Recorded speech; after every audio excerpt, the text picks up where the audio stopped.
Hi అండి, అందరికీ నమస్కారం. విశాఖపట్నంలో గల బురుజుపేటలో ఉన్న శ్రీ కనక మహాలక్ష్మి అమ్మవారి టెంపుల్ అండి ఇది. ఈ గుడికి గోపురం ఉండదు, పూజారి కూడా ఉండరండి. శ్రీ కనక మహాలక్ష్మి అంటే కోరిన వరాలను ఇచ్చే తల్లి.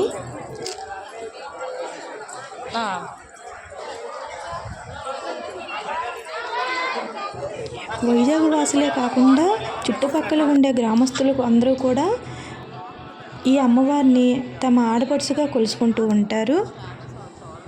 మార్గశిర మాసం మరియు శ్రావణ మాసం, దసరా శరన్నవరాత్రుల్లో వేలాదిగా భక్తులు అమ్మవారిని దర్శించుకుంటూ ఉంటారండి.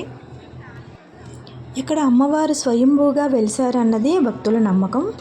అందుకే అమ్మవారికి చీరలు, కానుకలు సమర్పించి భక్తుల యొక్క మొక్కులను తీర్చుకుంటూ ఉంటారు. ఇక్కడ కనక మహాలక్ష్మమ్మ విగ్రహం ఆలయంపై అనేక కథనాలు అయితే ఉన్నాయండి. 1912లో అమ్మవారు విగ్రహాన్ని బావి నుండి అయితే తీయబడింది.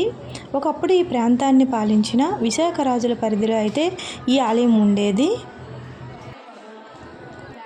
ప్రత్యర్థుల దాడి సమయంలో అమ్మవారి విగ్రహాన్ని సమీపంలో ఉండే బావిలో పడేసి రక్షించారని చెబుతారు. బావిలో ఉన్న అమ్మవారు భక్తుల కళ్ళలో ప్రత్యక్షమై తనని బావి నుంచి బయటికి తీసి ఎలాంటి పైకప్పు, తలుపు లేకుండా ప్రతిష్ఠించాలని కోరడం వల్లనే ఈ ఆలయానికి పైకప్పు నిర్మించలేదని చెబుతూ ఉంటారండి. అమ్మవారు ఈ ప్రాంతాన్ని పరిపాలించే రాజుల ఇలవేల్పు అని, రాజుల కోట బురుజు ఈ ప్రాంతంలో ఉండేది అని, అందుకే ఈ ప్రాంతానికి బురుజుపేట అనే పేరు వచ్చిందని చెబుతూ ఉంటారు. అందుకే ఈ ఆలయంలో అమ్మవారికి గోపురం ఉండదు, చుట్టూ ఇలా గ్రిల్స్ ఉంటాయి, పైకప్పు కూడా ఉండదండి. ఈ గుడిలో పూజారి కూడా ఉండరు. అందుకే భక్తులు తమ చేతులతో అమ్మవారికి పాలాభిషేకం చేసుకోవచ్చు, ఇంకా పసుపు కుంకాలతో కూడా అభిషేకం చేసుకోవచ్చు.